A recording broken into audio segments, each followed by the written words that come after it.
Hola, bienvenidos.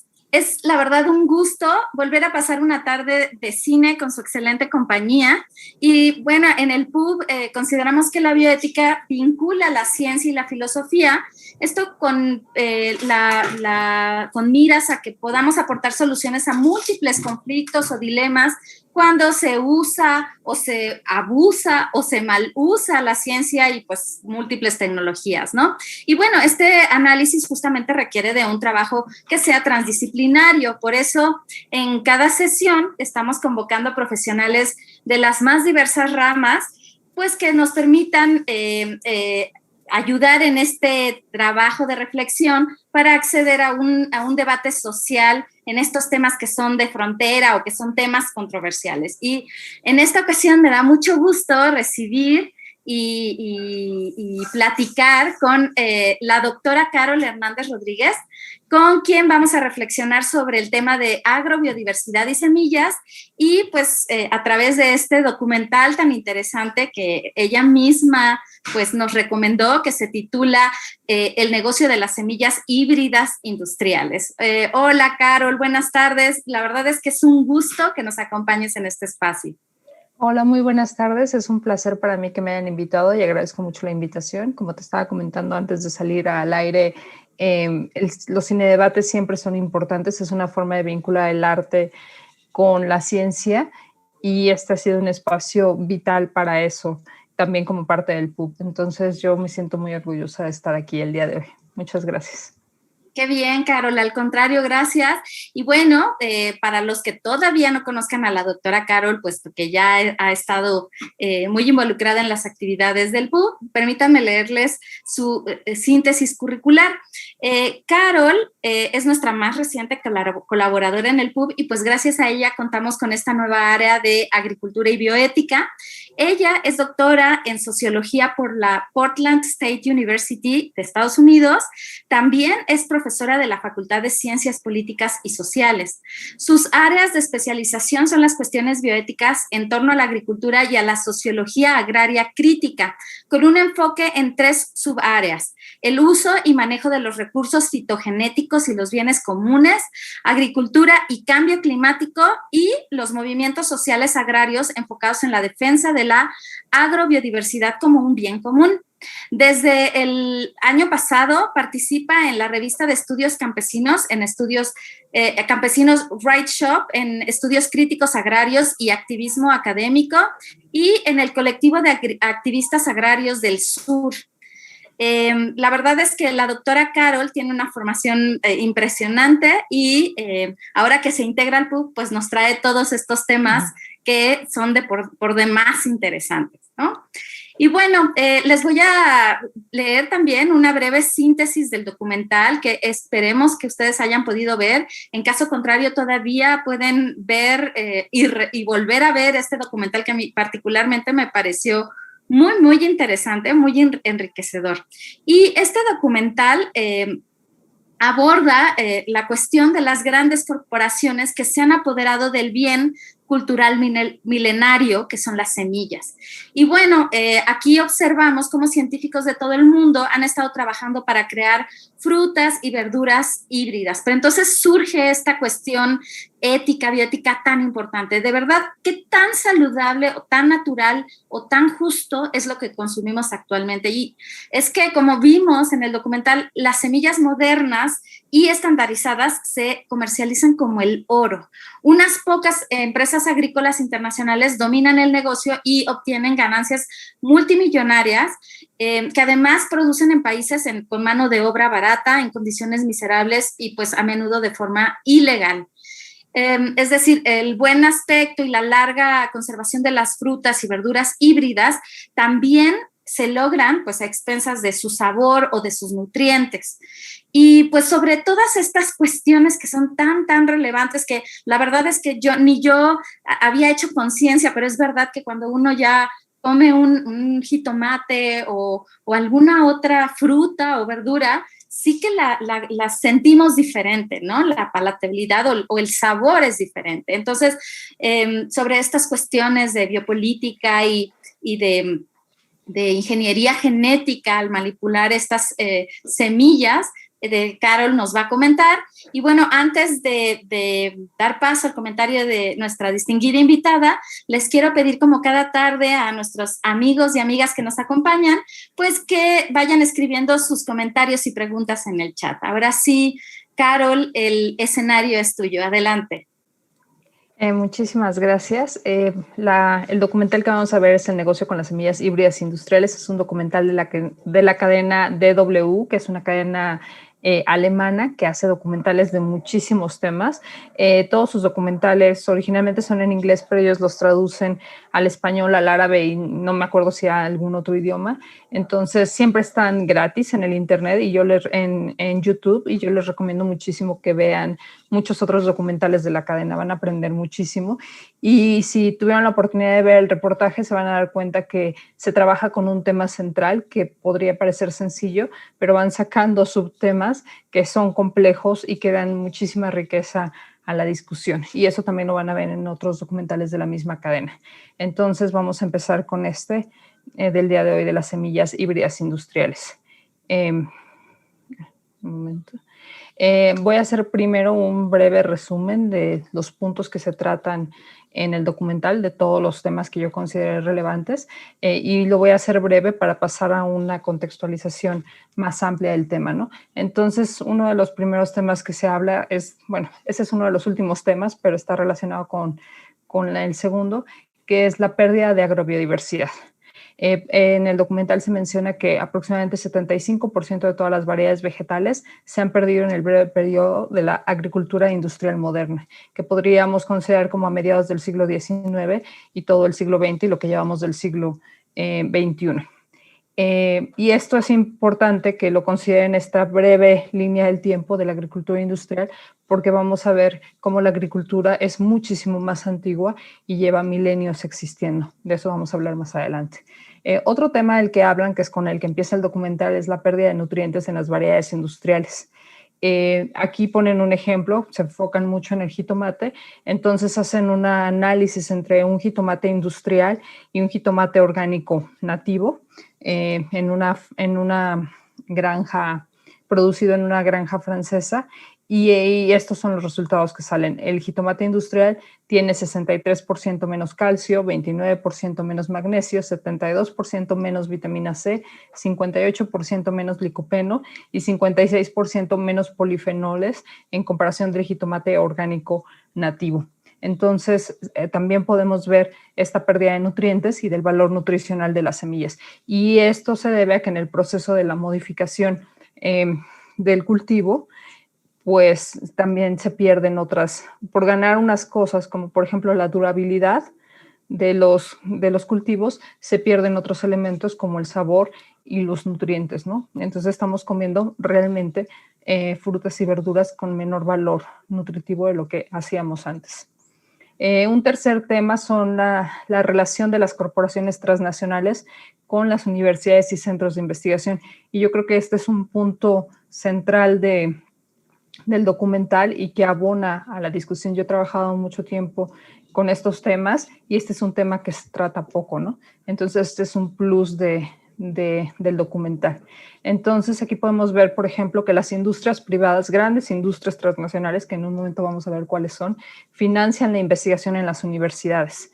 Y esto les va a permitir a esas empresas decidir qué se va a investigar y qué se va a producir, ¿no? No es inocuo un financiamiento neutral, sino ellos deciden lo que quieren, están comprando la investigación, ¿no?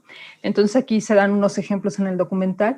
Los jitomates que tienen genes para inhibir la maduración es un jitomate que se busca, que se desarrolla en el mercado, y esta modificación reduce el sabor y el valor nutricional. Y aquí no sé por qué me falta algo, pero no importa.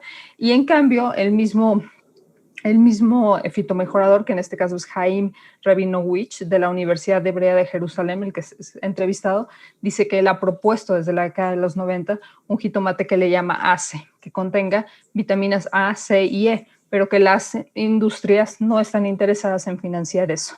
Es como, están interesadas en un jitomate que dure 3 meses en el supermercado, pero no en un jitomate que tenga las vitaminas. Entonces simplemente se descarta esa investigación alternativa, ¿no? Este es un ejemplo. Y bueno, También las corporaciones, obviamente, al pagar la investigación, son dueñas de toda la investigación y de todas las variedades de semillas que se generen en esos laboratorios que ellos financian, ¿no? Entonces, nuevamente, no es inocua esta financiarización. Y esto también se da en muchos otros casos de la ciencia actualmente en las universidades, sobre todo en este modelo neoliberal, donde el sector público se ha hecho un poco hacia atrás en el financiamiento y se ha quedado el espacio para las industrias privadas y sobre todo para industrias, grandes industrias transnacionales. Aquí simplemente vemos un ejemplo en esta fotografía de la maduración de los diferentes tipos de jitomate, ¿no? Entonces, en la última parte, en la parte de la derecha, están los jitomates transgénicos, que no es el tema del documental, pero bueno, esta parte de la durabilidad es súper central y en el jitomate ha sido siempre muy discutido. Es un ejemplo muy tomado. Luego, otro de los temas de los que habla el documental es la monopolización en la industria internacional de las semillas y los agroquímicos. Aunque ellos manejan otros nombres, podemos ver actualmente que hay 4 empresas transnacionales que controlan poco más de 2/3 partes del mercado mundial de semillas y agroquímicos a nivel mundial. Tenemos a Bayer Monsanto, que es una fusión entre la empresa estadounidense Monsanto y Bayer, que es una empresa alemana. Bayer en el 2018 compra Monsanto y esta es la adquisición más importante en la historia moderna de la ciencia, como ellos mismos lo dicen, los de Bayer, porque Bayer es una empresa que relativamente tiene una buena reputación, como una empresa buena, y Monsanto ha tenido una reputación muy mala en los últimos años, como muchos de ustedes ya lo deben de saber, ¿no? Entonces se le criticó mucho a la empresa Bayer porque compra una empresa con una reputación tan mala. Y los gerentes de Bayer dicen, es que ustedes lo tienen que ver con otra perspectiva. Esta fusión es la más importante en la historia moderna porque se está fusionando la empresa con mayor conocimiento biológico, que es Monsanto, con la empresa con mayor conocimiento químico, que es Bayer. Entonces estamos hablando de una mega fusión sin precedentes en la historia moderna de la ciencia. Y además también hay que reconocer qué significa esto, porque tenemos todo este sistema agroalimentario a nivel mundial que nos alimenta y durante mucho tiempo en un lado de la cadena estuvo Monsanto produciendo agroquímicos y produciendo semillas y en el otro extremo estaba Walmart vendiendo los productos ya terminados. Entonces, toda esta monopolización de toda nuestra alimentación es impresionante y ahora está pasando a manos de Bayer, ¿no? Entonces, vamos a ver cómo evoluciona ese proceso. Y luego tenemos a la empresa estadounidense Dow-DuPont, que es la fusión de estas dos corporaciones, Dow y DuPont, las dos estadounidenses. Tenemos a la empresa ChemChina, que compró Syngenta, una empresa que se menciona en el documental. Y tenemos a la empresa BASF, que es una empresa alemana que originalmente estaba dedicada a los agroquímicos, pero ahora que Bayer compró Monsanto y muchos países, incluyendo México, han pedido que se reduzca la monopolización de los mercados nacionales, Bayer ha pasado sectores de semilla a BASF. Entonces tenemos 2 empresas alemanas, una empresa estadounidense y una empresa china, que no es por nada, pero reflejan el control, reflejan la estructura de poder contemporánea. Y bueno, y también se habla de los precios de las semillas en el documental y como lo decía Elizabeth al principio, se menciona la frase de se comercializan más caros que el oro, ¿no? Y aquí tenemos un ejemplo del kilo de semillas de jitomate cherry, que son los chiquitos, son 40,000 euros, lo cual sería equivalente a 978,000 pesos, un kilo de semillas. Y luego tenemos el jitomate normal, que es un poco más grande, cuesta menos. Y las semillas chicas siempre cuestan mucho más que las semillas grandes, ¿no? Y también les quise poner del maíz, por ejemplo, del maíz transgénico, el precio, ¿no? Para que ya en los alimentos básicos que no se consideran de lujo como el jitomate, pero el maíz es un alimento básico, los precios son bastante más bajos, ¿no? Pero aún así son muy altos y sobre todo si vemos la historia de todo este proceso vamos a ver que esto es absurdo, ¿no? Estamos llegando a unos límites extremos en los precios de las semillas, ¿no? Y uno de los temas centrales en los que ocupa mucho tiempo el documental es la discusión sobre la división internacional del trabajo en torno a la producción de semillas, ¿no? Por un lado, como ya lo mencioné, las empresas transnacionales financian la investigación y deciden qué producir. Luego tenemos bajo de esa cadena las universidades que desarrollan la investigación y generan variedades de semillas adecuadas para el mercado. Y aquí para darles un ejemplo, lo mencionan ellos, pero Para los que no conocen mucho el tema les puede parecer como difícil percibir esos datos. Bueno, solamente para que se den una idea, para producir una variedad híbrida, en este caso el jitomate, se requiere realizar en promedio 400 polinizaciones cruzadas al año. Más adelante les voy a explicar qué es una polinización cruzada. Y en los mejores casos toma 3 años producir una variedad que sea óptima para el mercado. Es decir, se hacen aproximadamente 1,200 polinizaciones cruzadas, un trabajo que se realiza manualmente, y eso es antes todavía de que siquiera la variedad pueda salir al mercado. Entonces se dan una idea del trabajo tan intensivo en la investigación para producir simplemente un jitomate que dure 3 semanas, por ejemplo, ¿no? Ya una vez que se obtiene esa variedad para el mercado, pasamos a la siguiente parte de la cadena, en el que las semillas son reproducidas en más de 20 países para su venta. Esta reproducción de semillas generalmente tiene lugar en los países subdesarrollados, como Asia, América del Sur, América Central, África, ¿no? Es interesante ver en la película, en el documental, cómo la empresa líder, en este caso es una empresa francesa, luego la universidad es una universidad israelita, pero ya cuando se trata de la producción de las semillas, para su venta ya se hacen en los países subdesarrollados, ¿no? Obviamente las condiciones laborales en los países del sur son extremadamente precarias y en muchos casos ilegales. Y aquí ponen el caso de India y podemos observar al menos cuatro características de este trabajo, ¿no? Los salarios por debajo del mínimo, el trabajo infantil, la feminización de la mano de obra y las condiciones extenuantes de trabajo, porque la gente está bajo el sol por más de 8 horas, en un trabajo que es sumamente preciso y sumamente laborioso, como es el de la polinización cruzada manual. Aquí hay unas imágenes.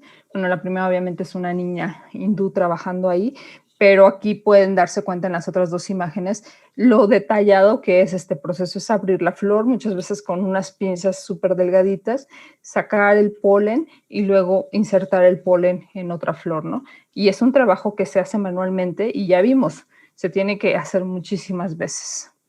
Y esto ya en los países subdesarrollados se hace bajo el sol, etcétera, etcétera. Muchas veces con la exposición de los agroquímicos y demás. Regresando al caso de India, los autores del documental ponen toda esta discusión sobre los salarios. Entonces, el salario mínimo en la India son 330 rupias, que sería el equivalente a 4.14 euros, el equivalente a menos de 100 pesos mexicanos, por más de 8 horas de trabajo. Los hombres se les paga 3.80 euros por día, o sea, menos del salario mínimo. Y ya tenemos que reconocer que cuando hablamos del salario mínimo, realmente con eso no se puede vivir. O sea, no estamos hablando de un salario mínimo digno, estamos hablando de un salario mínimo de subsistencia. Entonces, si aún así se les paga menos que eso, es impresionante, ¿no? Y aquí ponemos el caso de India y es muy fácil decir, eso pasa allá, pero esto también pasaría en México. Simplemente estoy mencionando el ejemplo de que ponen en el documental, ¿no? A los hombres, como cuesta su mano de obra más cara que el de las mujeres, solo se les contrata para podar y cargar. En cambio, todo el resto del trabajo lo hacen las mujeres por 2.50 euros por día, es decir, el 60% del salario mínimo.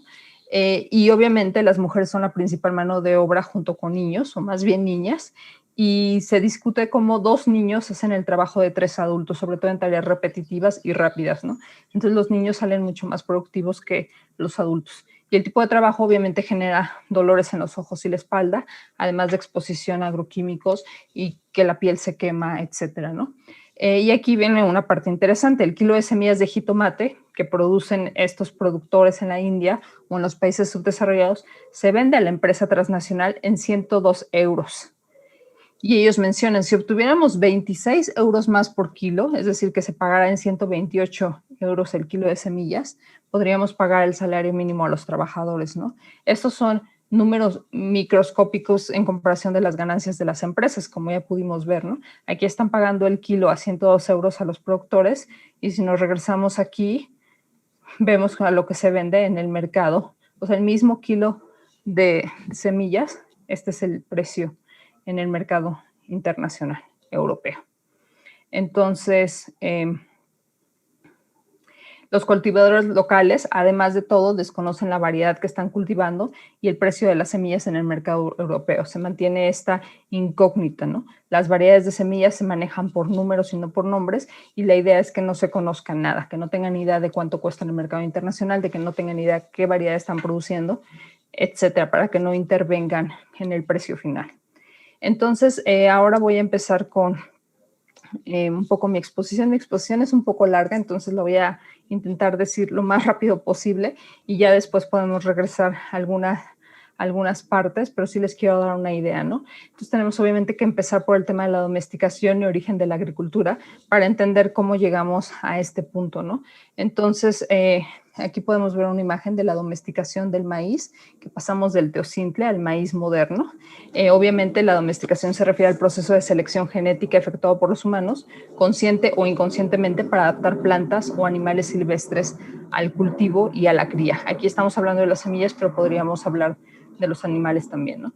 Los procesos de domesticación han sido largos en la historia de la agricultura y posiblemente muchos de ellos tomaron más de 2000 años para diferentes cultivos, ¿no? Algunos fueron más rápidos, pero se pueden dar cuenta de cómo cada ciclo agrícola tras ciclo agrícola tras ciclo agrícola, las semillas fueron modificadas paulatinamente hasta llegar a los cultivos modernos que conocemos hoy en día, ¿no? Entonces aquí tenemos otra vez el caso del maíz y aquí vemos una fotografía del teocintle y ahora una fotografía del maíz. Podemos ver la diferencia en tamaño, en forma, en textura, etcétera, en valor nutricional. Bueno, el valor nutricional no se ve ahí, pero hay estudios sobre eso y ahora podemos ver la variedad de semillas, la variedad de maíces que hay en México, ¿no? Esta fotografía es para México. Entonces, si pensamos que pasamos del teocintle a esta diversidad, es impresionante, ¿no? Y en este caso también es interesante porque aquí estamos viendo el ejemplo de la evolución de la mostaza silvestre a todas estas plantas que conocemos ahora como el brócoli, la coliflor, etcétera. Entonces son una idea visual para que ustedes puedan dimensionar lo que es la evolución y la domesticación de una planta que ahora se nos hace tan normal comprar en el supermercado, ¿no? El origen de la agricultura es antiguo, todavía no se sabe con precisión cuándo es el origen y obviamente varía dependiendo del centro de origen que se está estudiando. Cada vez se han expandido más gracias a las pruebas que tenemos en los laboratorios. Las fechas, entonces ahora se considera que el origen estuvo algo entre 9000 y 12000 años atrás. Ya se cultivaban plantas domesticadas en al menos 4 regiones en el mundo: el creciente fértil, China, Nueva Guinea y Mesoamérica. Y esto pasó simultáneamente. No es que hubo transferencia de conocimiento, sino que surgió al mismo tiempo en diferentes regiones del mundo, ¿no? Y ya para 8000 o 6000 años atrás ya se habían domesticado cultivos alrededor del mundo, ¿no? Muchísimas zonas, incluyendo los Andes centrales, la Amazonía, etcétera, ¿no? Luego tenemos lo de los centros de origen y diversidad, y esto se lo debemos al botánico genetista ruso Nikolai Vavilov, quien en 1926 publica los centros de origen de las plantas cultivadas. Esto él propuso un método para determinar los centros de origen basado en 2 variables: determinar la distribución geográfica, la variación morfológica y fisiológica de los cultivos, e identificar las regiones con mayor variación. Y gracias a esas 2 variables se estableció 11 centros de origen y diversidad, prácticamente todos ellos ubicados en los países del sur. Y esto es bien importante que lo tengan en cuenta porque ahora las empresas que dominan las semillas están en los países del norte, cuando el origen de la agricultura y los centros de origen y diversidad se encuentran en el sur. Aquí vemos la lista de los 11 centros y los cultivos que se domesticaron en esa región. Y aquí en las imágenes tenemos el cacao, arriba la planta del cacao, y abajo el amaranto.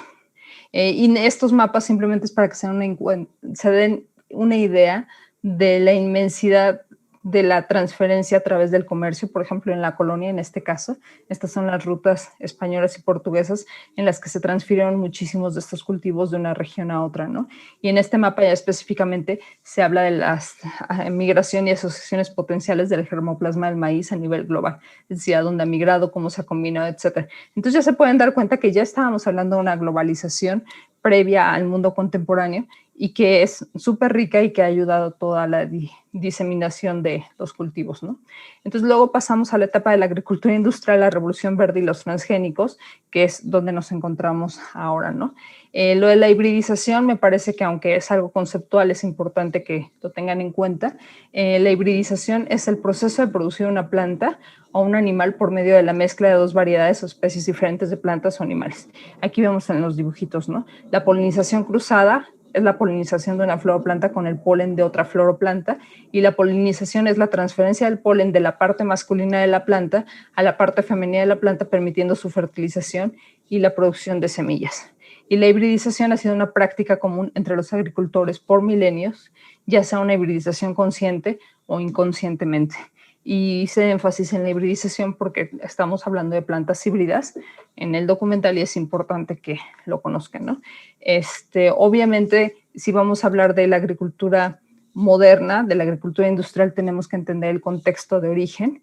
Esta revolución agrícola que empieza en el siglo XVIII, ya la industria, la agricultura industrial, como la conocemos ahora, podemos decir a mediados del siglo XIX, pero los inicios en el siglo XVIII, y obviamente tenemos el contexto de la conquista, pero también el de la ilustración, que incluye toda esta idea de la modernidad, de la revolución comercial, científica, técnica, religiosa, industrial, es decir, estamos en un periodo de transformaciones en todos los sentidos que dan vida a la revolución industrial, y obviamente dentro de eso está la revolución agrícola industrial, ¿no?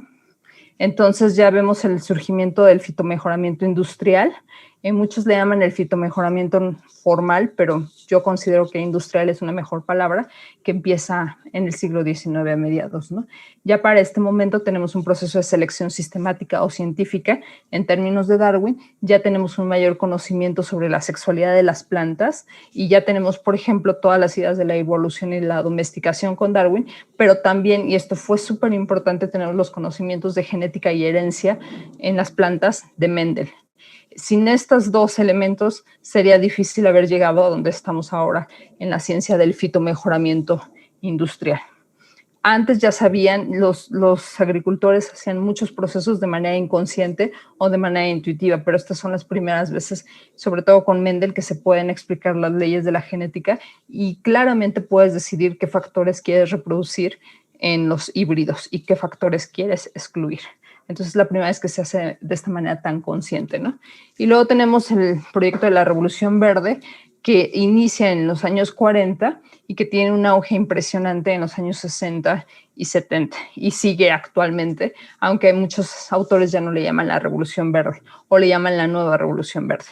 Este es un proyecto político de escala global para la modernización de la agricultura para la modernización e industrialización de la agricultura en los países del sur. Ya para este momento Estados Unidos ya había empezado un proyecto de industrialización de su agricultura a principios del siglo XX y ahora se traspasa este modelo a los países subdesarrollados y a eso se le llama la Revolución Verde. La Revolución Verde consiste en un paquete tecnológico que incluye las semillas industriales, pero no solamente eso, sino también los sistemas de irrigación, los fertilizantes y pesticidas químicos, la capacitación y los créditos a los campesinos, la existencia, creación y desarrollo de nuevos mercados que están subsidiados y protegidos por los gobiernos y la transformación de las sociedades agrícolas, ¿no? Entonces aquí en la foto vemos a Norman Borlaug, que es el agrónomo estadounidense que al menos en México fue el encargado de introducir y bueno, de llevar a cabo la Revolución Verde. Interesantemente, el cultivo que se escogió para México fue el trigo y no el maíz, ¿no? Entonces, luego ya en 1961 se introduce el arroz en Filipinas, entonces estos son los dos países pioneros, México con trigo y Filipinas con arroz, ¿no? Y nada más para que se den una idea de la dimensión de la Revolución Verde y de la agricultura industrial, podemos decir que para el año 2000 hemos desarrollado más de 8,000 variedades mejoradas de 10 cultivos básicos. ¿Cuáles son estos cultivos básicos? El arroz, el trigo, el maíz, el sorgo, el mijo, la cebada, la tapioca, los frijoles, los cacahuates y las papas. Todos estos programas, se instalaron aproximadamente 400 programas en todo el mundo, programas públicos, no privados bajo Bayer ni Monsanto, sino públicos financiados con recursos públicos en más de 100 países. Y vemos una tasa de adopción del 58%. Esto quiere decir que de toda el área cultivada, En el mundo subdesarrollado, el 58% está cultivada con semillas mejoradas. Entonces, es realmente impresionante. Y bueno, esto no viene tanto al caso, pero a mí me parece importante mencionar la hipótesis de Borlaug porque había una razón de ser de esta industrialización. Él tenía la hipótesis de que si no cambiábamos o si no enfocábamos el desarrollo de la agricultura a una agricultura industrial en las mejores tierras con la disposición de agua, etcétera, es decir, concentrar toda la producción de alimentos en esas mejores tierras y de la manera más eficiente gracias a las tecnologías. Y lo que iba a pasar es que podían pasar dos cosas: o la población iba a seguir aumentando e iba a seguir consumiendo todas las áreas de bosque con la deforestación, que eso ha pasado en México, para ser honestos, o íbamos a terminar muriendo de hambre porque la población iba a crecer más que la producción de alimentos, ¿no? Entonces, él obviamente ganó un premio Nobel, pero sí es importante que consideren que detrás de esta idea de la revolución industrial también había problemas que resolver. Y uno de ellos, la deforestación, y otro de ellos, la alimentación de la humanidad. Ahora hay muchísimos críticos de la Revolución Verde. Yo misma soy crítica de la Revolución Verde, pero sí hay que reconocer por qué se hacen las cosas y qué problemas se intentan solucionar a través de la ciencia y la tecnología. Y este esquema es importante para que ustedes se den idea de la relación entre las semillas industriales y las semillas campesinas. Aquí, por ejemplo, en el cuadro blanco vemos como lo que se llama la alberca de los recursos genéticos. Estos son recursos que se consideran un bien común de la humanidad, no le pertenecen a nadie, y de hecho han sido los campesinos quienes han reproducido estos recursos genéticos por milenios. Entonces tenemos la sección campesina en gris y la sección industrial en negro, y podemos observar que el sector industrial toma recursos genéticos de esta alberca universal, los utiliza para hacer semillas mejoradas como las que vieron en el documental, las introducen en el mercado y los consumidores son los agricultores. Los agricultores históricamente podemos dividirlos en dos: los industriales, que solamente usan semillas mejoradas, pero también los campesinos que conocemos pueden usar semillas mejoradas y al mismo tiempo usar semillas nativas, y muchas veces las mezclan, experimentan con ellas, etcétera. Y eso, todo ese proceso complementario vuelve a contribuir a la reproducción de estos recursos genéticos. Lo que hace el neoliberalismo es privatizar todo este sector en negro y entonces romper esa dinámica de correlación y correspondencia con el sector campesino. Y si puede, también lo intenta empujar con otras políticas, como quitarles el crédito a los campesinos, etc. Entonces, si vemos la historicidad y el tiempo de la agricultura, esta situación es absurda y es completamente injusta, ¿no? Luego ya llegamos al mundo de los transgénicos, que no vamos a entrar a profundidad, pero sí podemos decir que el primer registro de una transferencia de genes por Agrobacterium tumefaciens, que fue en el tabaco, sucedió en 1977, ¿no? Ya para 1988 tenemos la planta transgénica de maíz, y luego ya para 1994 se lanza al mercado el tomate transgénico, pero no fue exitoso. Realmente se considera que el inicio de los transgénicos fue en el 96 con la introducción del maíz transgénico al mercado. No les puedo explicar ahorita esto porque si no, no me va a dar tiempo, pero se pueden dar una idea de la ingeniería genética, ¿no? Que esencialmente es adherir cosas a los microbios para reescribir su estructura genética para producir algo diferente, algo que sea útil para los humanos. Y los microbios son utilizados como pequeñas fábricas para producir, por ejemplo, medicamentos, pero también las semillas genéticamente modificadas. Entonces siempre piensen en esto de adherir microbios a otro ser vivo como el maíz, etcétera, ¿no? Aquí podemos ver los organismos genéticamente modificados en los Estados Unidos. La única razón por la que puse esta gráfica es para que vean el tipo de características que se han desarrollado en los cultivos transgénicos, que sean tolerantes a insectos, tolerantes a herbicidas, tolerantes a sequías y tolerantes a virus. Eso es lo que se ha buscado con la modificación genética de las semillas. Y para el caso del maíz transgénico, pues resistencia a insectos, a herbicidas, a antibióticos y a la esterilidad masculina. Esas son las 4 características básicas de los diferentes tipos de maíz transgénico que tenemos. Y aquí podemos ver en esta gráfica el crecimiento de cultivos transgénicos de 1996, cuando se lanzaron al mercado, al 2012.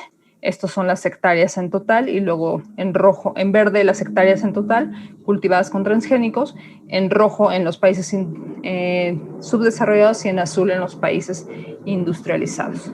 Y en este mapa podemos ver a los principales productores de organismos genéticamente modificados. 5 de ellos son los desarrollados en azul y 19 en el mundo subdesarrollado, incluyendo a México, quien solamente cultiva una muy poca cantidad de algodón transgénico. Y aquí ya lo vemos por cultivo. 44% para el maíz, 45% para soya y los otros son alfalfa, algodón, etc. Pero dense cuenta de la magnitud, de la importancia del maíz, ¿no? Que es nuestro cultivo de los mexicanos. Nosotros somos el centro y origen del maíz. Entonces pasamos al siguiente tema, que es el corporativismo. Ya lo mencioné brevemente en la introducción. Sí, ya voy. Sí, ya me faltan 5 segundos. Y aquí vemos el proceso de concentración corporativa en las semillas y los agroquímicos, como en 1985,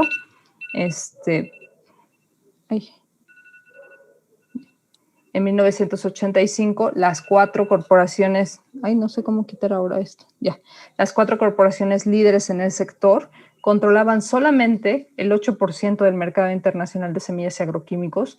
Y cómo fue pasando el tiempo con todas las reformas neoliberales, y en 2016 ya controlaban poco más del 50%, y todavía del 16 al 2022 se hizo una aceleración súper veloz, y ahorita prácticamente controlan 2/3 partes del mercado mundial de agroquímicos. Entonces, se pueden dar cuenta que no ha sido por siempre que hemos estado en esta situación de hiperconcentración en el mercado, ¿no?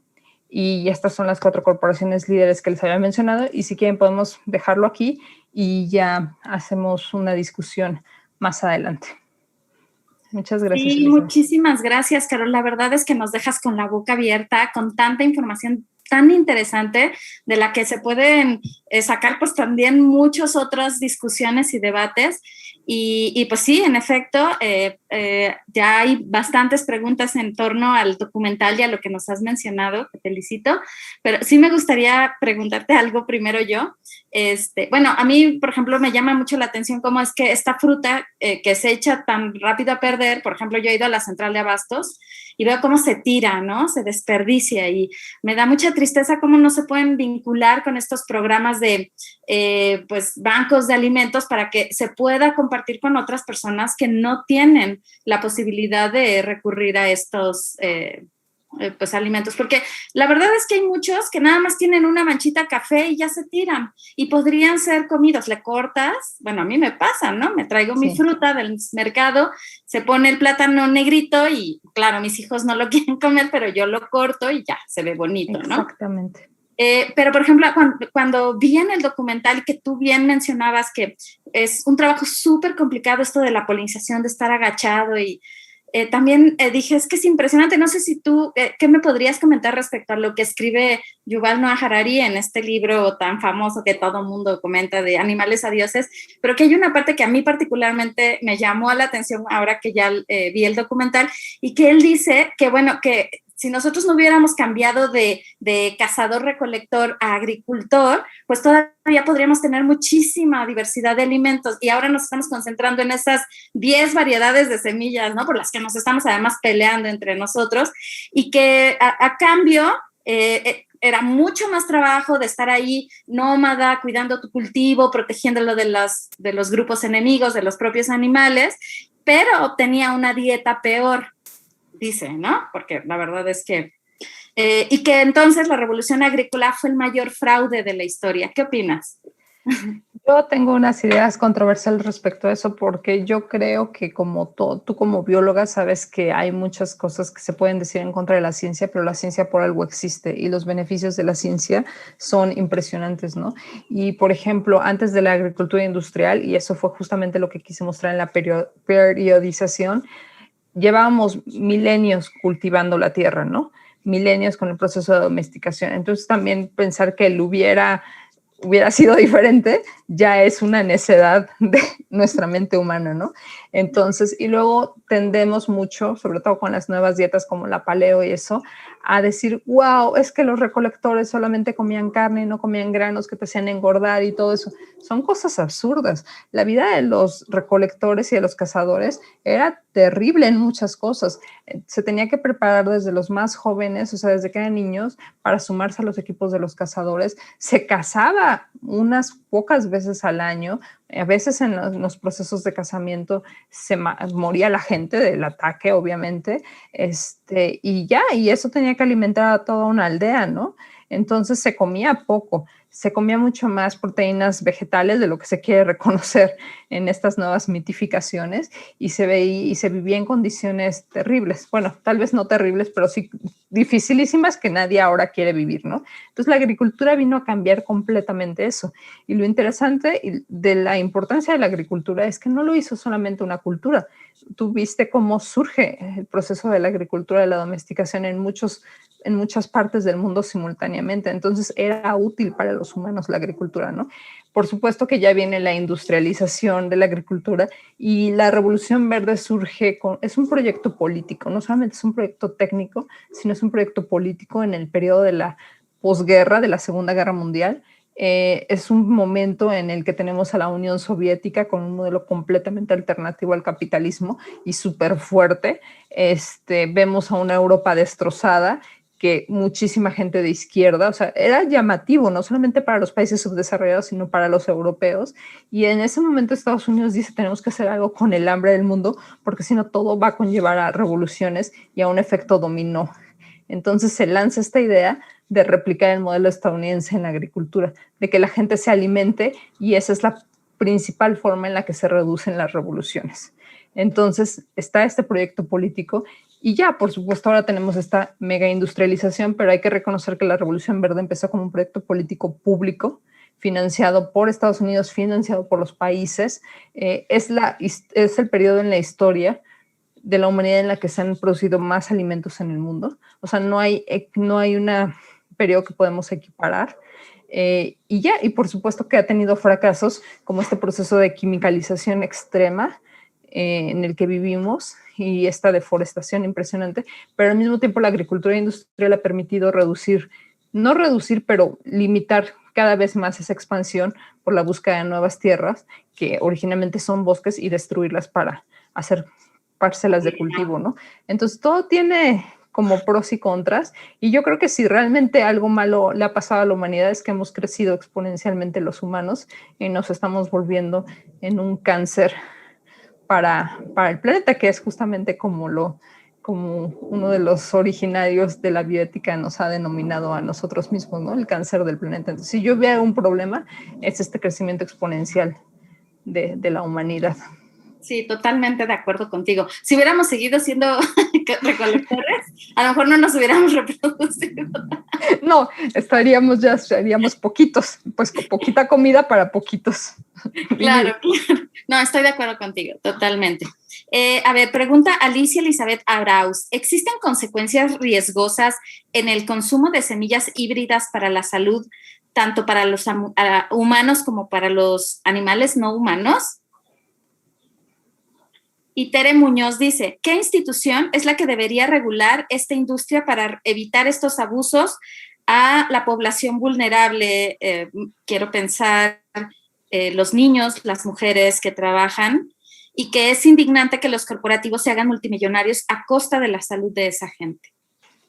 Sí, completamente de acuerdo, es indignante. Esto es como una consecuencia del neoliberalismo. Yo cuando les puse este esquema de cómo se complementaba lo campesino con lo industrial, hasta cuando surgieron las semillas industriales, esta idea era de complementariedad. Los campesinos mexicanos que hoy conocemos en las sierras más elevadas de las montañas, les gusta a veces experimentar con las semillas industriales, las compran, les llaman la atención, las ponen junto al maíz nativo, las mezclan, etc. El punto es la privatización, ¿no? Y la idea yo creo que sería regularlo. Bueno, a nivel estatal se puede regular a nivel nacional apoyando a los agricultores campesinos, realmente dándoles apoyo porque los agricultores campesinos reproducen semillas nativas. no reproducen semillas industriales, ¿no? Entonces, dejando de entrometerse con las semillas industriales, fomentando el cultivo de las semillas nativas, fomentando la agricultura campesina y, por supuesto, respetando los derechos laborales, ¿no? Incrementando el salario mínimo, etcétera. Respecto a si son riesgosas las semillas híbridas no son lo mismo que las semillas genéticamente modificadas. Las semillas híbridas son una tecnología bastante inocua. La hibridización está desde el origen de la agricultura. Claro que ahora se hace industrial. ¿Y en qué sentido es industrial? En la masificación, en esto de hacer 400 polinizaciones cruzadas en un año, cuando antes cada polinización sucedía en un ciclo agrícola. Esa es como la máxima diferencia, ¿no? Y obviamente se busca que tengan ciertas características como una maduración retardada y eso sí reduce el valor nutricional y en ese sentido podríamos decir que es riesgoso. Entonces también la industria pública, antes de los años 80, la industria pública tenía un papel súper central en el fitomejoramiento. Entonces, en un caso así, obviamente si alguien proponía hacer un jitomate como el ACE, con vitamina C y E, el gobierno hubiera dicho, por supuesto, eso es lo que necesitamos, eso es lo que hay que hacer. Claro. Pero viene toda la privatización y se deja todo en manos del mercado y el mercado y las empresas deciden lo que quieren y pagan lo que quieren y venden lo que quieren, ¿no? Entonces, en ese sentido es riesgoso. Ya con los organismos genéticamente modificados sí estamos hablando de otra cosa, porque estamos hablando de la combinación genética de dos organismos, en este caso microbios y las plantas, o bacterias y las plantas, que de otra manera no podría reproducirse en la vida real, ¿no? Y la realidad es que no sabemos las consecuencias. Ya pasaron 30 años, ya es un buen periodo relativo de prueba, pero bueno, tú como bióloga pues, ya sabes que una cosa que afecta aquí, tú no puedes saber las implicaciones en el sistema completo, ¿no? Entonces, con los organismos genéticamente modificados deberíamos tener mucha más precaución de la que tenemos, pero bueno, con las híbridas no hay gran problema. Claro, ok, qué bueno que nos haces esa aclaración, está excelente. Carolina Vázquez dice que aunque no haya bancos de alimentos, existen movimientos que buscan utilizar estos alimentos que se desperdician. Los recolectan de la central de abastos, los cocinan y al final los regalan en las diversas colonias difundiendo el tema del desperdicio de alimentos.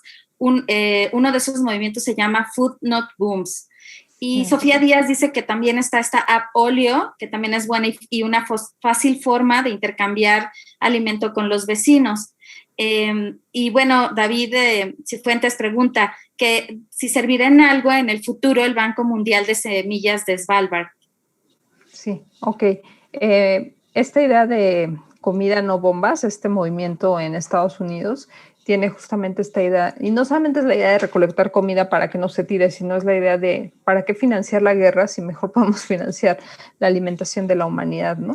Y que hay también controversia en el tema de la alimentación de la humanidad, porque cada vez se reconoce que los agricultores, los pequeños agricultores, realmente alimentan a la gran mayoría de la población mundial, que obviamente está en los países subdesarrollados, ¿no? Este mito de que la revolución industrial, la revolución verde era absolutamente necesaria para alimentar a la humanidad, sí tuvo su grado de ser cierto.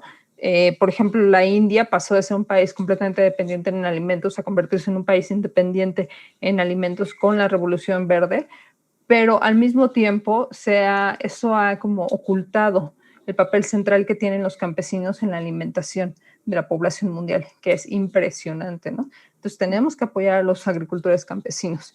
Y lo de los bancos de semillas, ese banco de semillas que está en Suecia es la primera iniciativa de este tipo de tan grande, un banco tan grande, financiado paradójicamente con dinero público.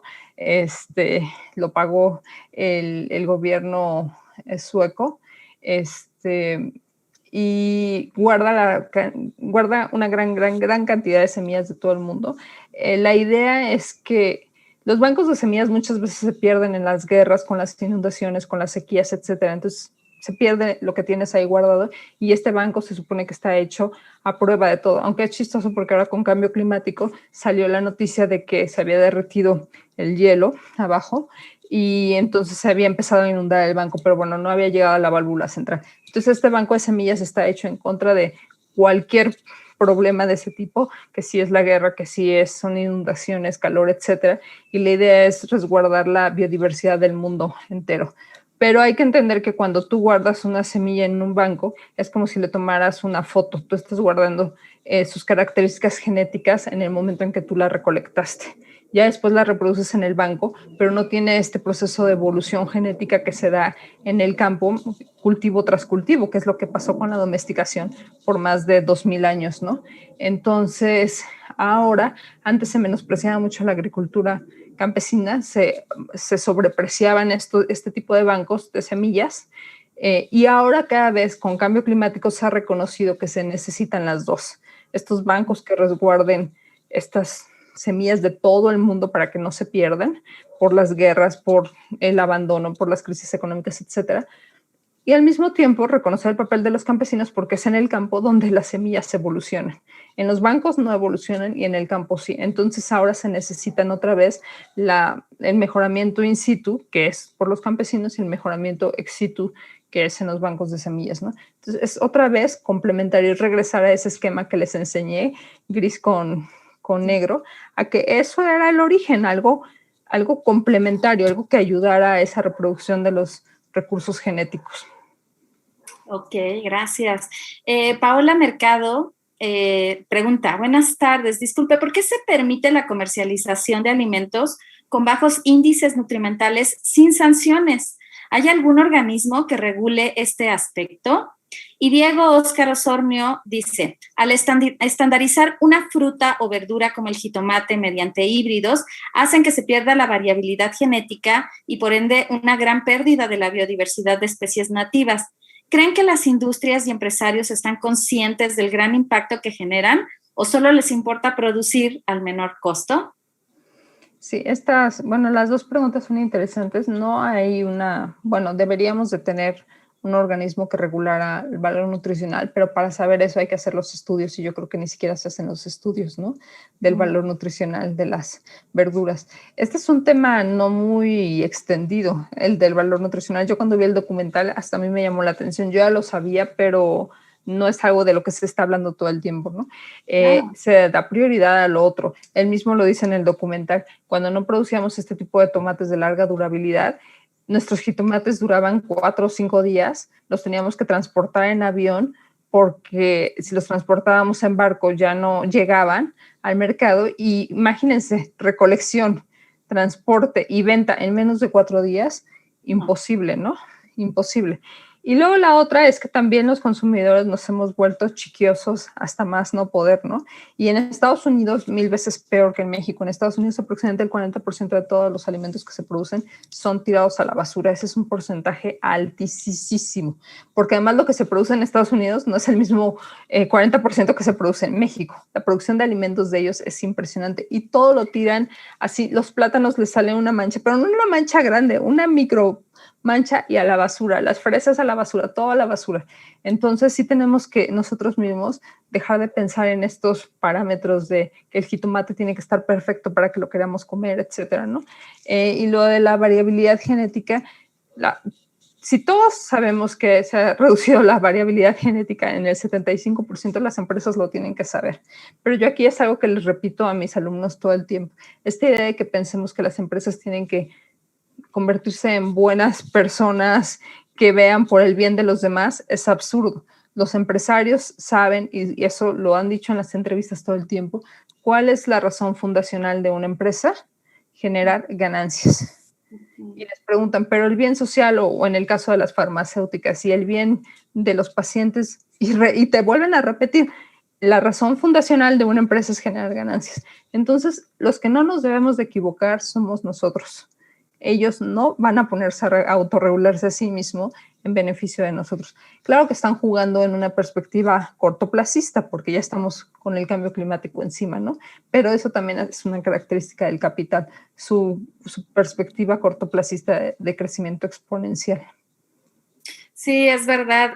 Aquí más comentarios en este sentido. de lo que mencionas, ¿no? César de la Garza dice, Bayer también tiene mala reputación, no solamente Monsanto. En México operaron la empresa Cromatos de México, generadores de cromo hexavalente y responsables de numerosos enfermos y hasta muertos. Y Pavo Mercado dice, ¿qué es lo que protege a las corporaciones ante la ley respecto a la explotación infantil? Porque es claro que está prohibido, pero se sigue cometiendo este delito sin sanción alguna. Y sí, bueno, como menciona Carol y como comentábamos en el cine debate de la sesión pasada, las corporaciones son esta figura jurídica, ¿no? Que son como una persona, pero no, a nadie se le puede penalizar ni juzgar, o sea, no es una persona como nosotros, los miembros que podrían constituir esa corporación, sino que es todo el grupo y pues tienen, hacen a modo todas las regulaciones, ¿no? Y entonces, claro que la gente, los países subdesarrollados dicen, vengan acá, tráiganos trabajo, aunque sea mal pagado, ¿no? Sí, exacto. Han surgido asociaciones civiles, los tribunales internacionales son famosos, ya se hicieron previamente con lo de la guerra de Vietnam, por ejemplo, los hacen ciudadanos del mundo que se unen y generalmente tienen a juristas de primer nivel que deciden sumarse a esas causas civiles, ¿no? Y no acaba de salir, pero hace poco está el Tribunal Internacional contra Monsanto y estuvieron jueces súper importantes a nivel internacional y obviamente se determinó que Monsanto ha cometido crímenes contra la humanidad y crímenes contra el ecosistema, ¿no? Entonces, este tipo de juicios son súper importantes, son un ejercicio difícil. Yo participé en uno en contra del embargo en Cuba y son ejercicios que toman muchos meses, a veces años, una documentación impresionante, etcétera. Digo, yo no participé como jurista, yo participé a organizarlo y es cansado el trabajo, ¿no? Entonces, pero ese es el papel de la sociedad civil y a mí en ese sentido me gusta mucho Karl Polanyi, que en el 1944 escribió The Great Transformation, la gran transformación, y él hacía una descripción de cómo el capitalismo lo destruye todo. Él hablaba de Europa, porque ahorita nosotros vemos a Europa como un continente completamente desarrollado con bosques y todo, pero ellos también destruyeron sus bosques, destruyeron sus ríos, esclavizaron a su población, ellos empezaron con el trabajo infantil, etcétera, ¿no? Entonces él dice, la gran transformación, siempre hay esta relación dialéctica entre el capital que quiere expandir sus ganancias y apropiarse y acapararse de todos los aspectos de la vida, hasta del estatus, de tus valores, de tus percepciones de la belleza, etcétera. O sea, el capital siempre va a intentar extender. Y por el otro lado, como parte de la relación dialéctica, está la sociedad civil que tiene que buscar limitar esa expansión y ponerle límites morales, políticos y económicos y ecológicos al mercado. El mercado es abstracto para nosotros, pero el mercado es una construcción social. El mercado no lo hicieron los de Marte ni los extraterrestres. El mercado es una construcción social y como tal la sociedad la podemos controlar, pero toma esfuerzo. Y ahora vemos, por ejemplo, a los defensores del medio ambiente en América Latina asesinados uno tras otro, como nunca antes habían sido, ¿no? Todos estos defensores del medio ambiente, estamos en una racha de asesinatos impresionantes. Es decir, no es fácil, ¿no? Y ya para contestar la del trabajo infantil, los gobiernos tienen también que trabajar más en el desarrollo de las posibilidades, porque es muy fácil decir que se vaya Monsanto de aquí, ¿no? Y luego se quedan completamente esas comunidades sin ningún tipo de trabajo, ¿no? No estoy diciendo que ese sea un buen trabajo, lo que estoy diciendo es que hay que ser más exigentes. El problema no solamente son las empresas transnacionales que llegan e imponen esas prácticas de trabajo. Esas prácticas de trabajo generalmente ya están ahí. Esas dinámicas sociales generalmente ya están ahí. Les llegan a comunidades donde no hay escuelas, como las comunidades del documental, donde la única escuela es una primaria y ya de ahí no hay nada. O llegas a una zona donde ya las mujeres de por sí están en otro tipo de estratificación social, con otro tipo de trabajos, etcétera. Obviamente estas empresas se montan en esas estructuras sociales, las usan y las reproducen y las fortalecen, ¿no? Pero todas estas transformaciones sociales para erradicar el trabajo infantil, la explotación laboral, etcétera, necesitan reformas y revoluciones mucho más estructurales que también conciernen a los países donde se reproduce esa mano de obra. Claro, claro, ok. Y ya para terminar este debate, claro que hay muchas preguntas, muchas en torno justo a lo que acabas de mencionar sobre qué sanciones, qué deberíamos hacer para evitar este tipo de explotación a estas comunidades vulnerables. Sara Estrada dice, los medicamentos desechados incorrectamente en los basureros ya interaccionan con la tierra y agua. dañan a las plantas. ¿Es un factor para disminuir y alterar las semillas en estos casos? No entendí bien la pregunta. Sí, Como... sí, ella dice que todo lo que estamos desechando, ella se concentra en los medicamentos, pero yo también que me pongo a pensar en todos los tóxicos, detergentes, productos de las fábricas que llegan a la tierra y que se ponen en contacto con las semillas. También podemos mejorar de esta manera, por esta razón, a las semillas. Pues deberíamos, y justamente hay otro documental de W que se llama Monsanto y las abejas, o Bayer y las abejas, y habla de este proceso de destrucción ecológica y que conlleva la muerte de las abejas y la contaminación.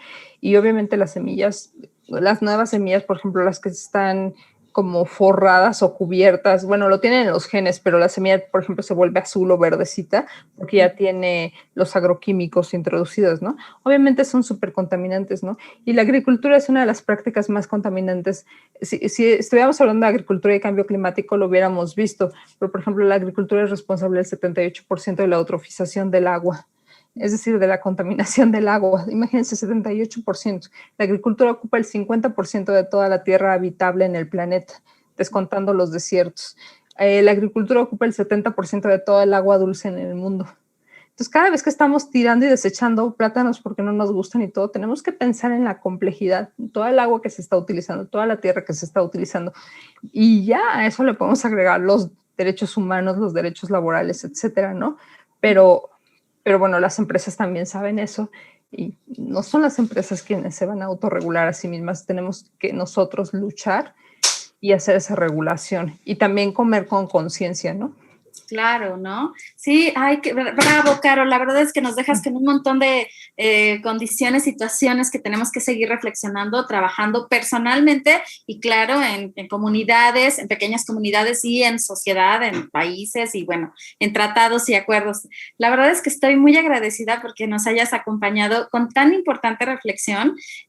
Hace mucho que yo quería también abordar este tema y, pues, qué afortunados que te tenemos ahora aquí con nosotros. Felicidades. Y pues la verdad es que también quiero agradecer a todos los que participaron con sus intervenciones, que han sido muy interesantes, que seguramente hay preguntas sin contestar. Esperemos que podamos entrar más tarde para tratar de continuar un poco con este diálogo y debate. Y pues recordarles que tenemos nuestra próxima sesión de cine debate el miércoles 5 de mayo y vamos a analizar la película La Langosta. Vamos a contar con el comentario de la maestra Georgina Romero Gaeta sobre soledad y sociedades distópicas. Y bueno, este documental lo pueden ver previamente en YouTube. La verdad es que los invitamos, va a ser muy grato contar con su presencia como cada tarde de cine debate. También los invitamos a seguir en nuestras redes sociales, YouTube, Facebook, Instagram, Twitter y bueno, la verdad quiero agradecer a mis compañeros, a todos los colegas del PUB, incluyendo Carol, que sin ellos no hubiera sido posible toda la logística, la organización, David, Paco, Luis, Andrea. Y bueno, pues la verdad es que les reitero la invitación para nuestro siguiente cine debate y me despido de ustedes, esperando que tengan pues un excelente resto de semana y que disfruten el resto de la tarde. Y pues que sigan viendo estos documentales que Carol muy gentilmente nos ha recomendado. Gracias y que estén muy bien. Gracias.